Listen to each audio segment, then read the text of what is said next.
ਖੂਨੀ ਕੋਠੀ ਭਾਗ ਸੱਤਵਾਂ। ਆਥਣ ਵੇਲੇ ਮੈਨੂੰ ਖਿਆਲ ਆਇਆ, ਰੂਹੀ ਘਰੇ ਆਈ ਹੋਈ ਏ, ਉਹਦਾ ਸੁੱਖ ਸੁਨੇਹਾ ਹੀ ਲੈ ਆਵਾਂ। ਇਹੋ ਸੋਚ ਕੇ ਮੈਂ ਬਾਬੇ ਜੌਹਰ ਦੀ ਕੋਠੀ ਦਾ ਬੂਹਾ ਆਣ ਖੜਕਾਇਆ। ਅੰਦਰੋਂ ਕੋਈ ਕੁਸਕਿਆ ਨਾ। ਮੈਂ ਬੂਹੇ ਨੂੰ ਹੱਥ ਨਾਲ ਅੰਦਰ ਨੂੰ ਧੱਕਿਆ ਤਾਂ ਉਹ ਖੁਦ ਹੀ ਹਜੌਂਕੇ ਨਾਲ ਖੁੱਲ੍ਹ ਗਿਆ। ਮੈਂ ਰਦਕ ਜਗਦੀ ਹੋਈ ਅੰਦਰ ਨੂੰ ਹੋ ਤੁਰੀ। ਕੀ ਵੇਂਹਦੀ ਕਿ ਸਾਰੇ ਸਦੱਸ ਆਪੋ ਆਪਣੇ ਕਮਰਿਆਂ ਅੰਦਰ ਵੜੇ ਹੋਏ ਸਨ। ਸੱਖਣਾ ਵਿਹੜਾ ਜਮਾਂ ਸੁੰਨ ਪੱਸਰੀ ਹੋਈ, ਕੋਈ ਵਿੜਕ ਹੀ ਨਹੀਂ। ਚੰਦ ਲੰਮੇ ਖੜੀ ਵੇਂਹਦੀ ਰਹੀ।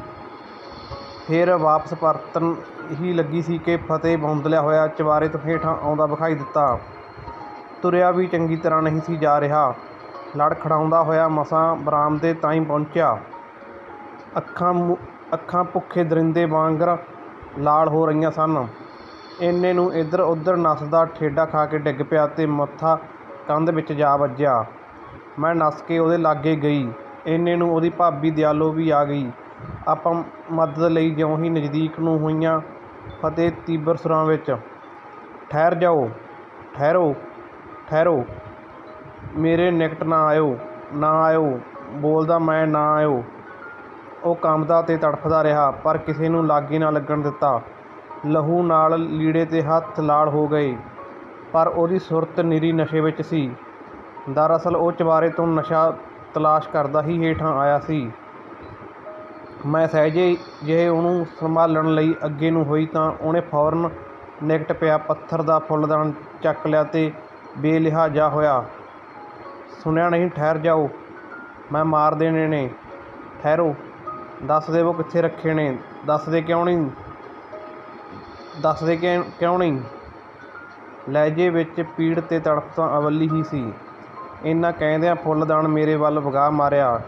ਸ਼ੁਕਰ ਮੌਲਾ ਦਾ ਬਚਾਅ ਹੋ ਗਿਆ ਸੀ। ਖੈਰ, ਜਦੋਂ ਚੀਕ ਚਿਹਾੜਾ ਅਤੇ ਫਸਾਦ ਪਾਉਂਦੇ ਨੂੰ ਕੁਝ ਹਾਸਲ ਨਾ ਹੋਇਆ ਤਾਂ ਆਪਣੀ ਭਾਬੀ ਦਾ ਗਲਾ ਜਾ ਦਬੋਚਿਆ।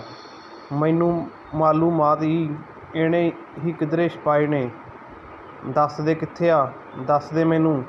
ਯਕਦਮ ਇੰਨੇ ਜੋਸ਼ ਮਗਰੋਂ ਉਹਦੇ ਪੈਰਾਂ ਵਿੱਚ ਟਹਿ ਪਿਆ ਅਤੇ ਨਸ਼ੇ ਲਈ ਗੁਜ਼ਾਰਿਸ਼ ਕਰਨ ਲੱਗਿਆ। ਇਸੇ ਦੌਰਾਨ ਬਾਬਾ ਜੌਹਰ ਵੀ ਪਹੁੰਚਦਾ ਹੋਇਆ।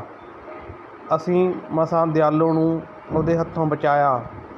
ਉਹ ਬੇਵੱਸ ਹੋਇਆ ਲਹੂ ਨਾਲ ਭਿੱਜਿਆ ਵਾਪਸ ਚਵਾਰੇ ਚੜ੍ਹ ਗਿਆ ਅਤੇ ਗੁਰਨਾਮੇ ਦੇ ਕਮਰੇ ਅੰਦਰ ਜਾ ਵੜਿਆ। ਗੁਰਨਾਮ ਚਾਚਾ ਨੇ ਨਹੀਂ ਕੁਝ ਸਮਝਾਇਆ। ਕੀ ਪਤਾ ਉਹਦੇ ਮਗਰ ਉੱਪਰ ਕੋਈ ਗਿਆ ਹੀ ਨਹੀਂ। ਫਿਰ ਕੀ ਹੋਇਆ ਅੰਮੀ? ਬਾਬਾ ਜੌਹਰ ਉੱਥੇ ਹੀ ਮੱਥੇ ਹੱਥ ਮਾਰਦਾ ਖੂੰਜੇ ਲੱਗ ਕੇ ਬੈਠ ਗਿਆ ਅਤੇ ਦਿਆਲੋ ਉਹਨੂੰ ਦਿਲਾਸਾ ਦੇਣ ਲਈ ਲਾਗੇ ਜਾ ਖਲੋਈ। ਅੰਮੀ, ਤੁਸੀਂ ਵਾਪਸ ਪਰਤ ਆਏ? ਹਾਂ, ਵਾਪਸ ਹੀ ਆਉਣਾ ਪੈਣਾ ਸੀ। ਸੋਚਦੀ ਤੁਰੀ ਜਾਂਦੀ ਸੀ। ਬਿਨ ਮਾਵਾਂ ਦੇ ਔਲਾਦ ਦਾ ਔਖਾ ਹੀ ਹੁੰਦਾ ਏ। ਫਤਿਹ ਦੇ ਜਨਮ ਵੇਲੇ ਹੀ ਉਹਦੀ ਮਾਂ ਆਪਣੇ ਰਾਹੇ ਹੋ ਤੁਰੀ। ਅੱਜ ਜਿਉਂਦੀ ਹੁੰਦੀ ਤਾਂ ਬੇਸ਼ੱਕ ਔਲਾਦ ਨੂੰ ਭਟਕਣ ਤੋਂ ਬਚਾ ਲੈਂਦੀ। ਕੋਈ ਤਾਂ ਰਾਹ ਮੁਕਰਰ ਕਰ ਹੀ ਦੇਣਾ ਸੀ ਇਹਨਾਂ ਜਵਾਕਾਂ ਲਈ। ਅਸੀਂ ਸਭ ਮਾਂ ਦੀ ਬੁੱਕਲ ਵਿੱਚ ਹੀ ਤੇ ਨਿਵਾਸ ਕਰਦੇ ਹਾਂ। ਇਹ ਧਰਤ ਸਾਰਿਆਂ ਨੂੰ ਇੱਕੋ ਜਿਹੀ ਹੀ ਪਰਸਪਰ ਉਲਫਤ ਕਰਦੀ ਏ, ਚਾਹੇ ਉਹਦੀ ਕੋਈ ਔਲਾਦ ਮੰਦੇ ਕੰਮੀ ਹੀ ਪੈ ਗਈ ਹੋਵੇ। ਉਹ ਉਹਦੀਆਂ ਬੁਰਾਈਆਂ ਨੂੰ ਆਪਣੇ ਸਰਮਾਏ ਹੇਠ ਕੱਜ ਲੈਂਦੀ ਏ।